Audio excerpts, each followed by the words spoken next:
ফরিদপুরের মধুখালীতে ঐতিহাসিক বৈশাখী মেলার মাঠে বাজার ব্যবসায়ী পরিষদের নবনির্বাচিত কমিটির অভিষেক অনুষ্ঠান অনুষ্ঠিত হয়েছে।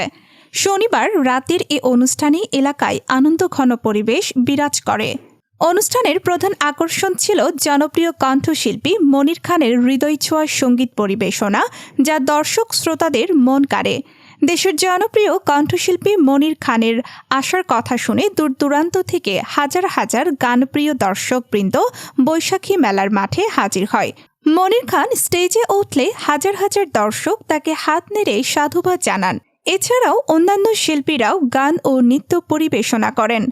এর আগে অনুষ্ঠানের উদ্বোধনী বক্তব্য দেন পান্না গ্রুপ অব ইন্ডাস্ট্রিজ লিমিটেডের কর্ণধার আলহাজ লোকমান হোসেন খান। তার বক্তৃতার মধ্য দিয়েই অনুষ্ঠানের আনুষ্ঠানিক সূচনা হয়। অনুষ্ঠানে সভাপতিত্ব করেন মধুখালী উপজেলা বিএনপির সহসভাপতি মোহাম্মদ গোলাম মোস্তফা বাকি, সঞ্চালনা করেন মোহাম্মদ মনিরুজ্জামান মনির।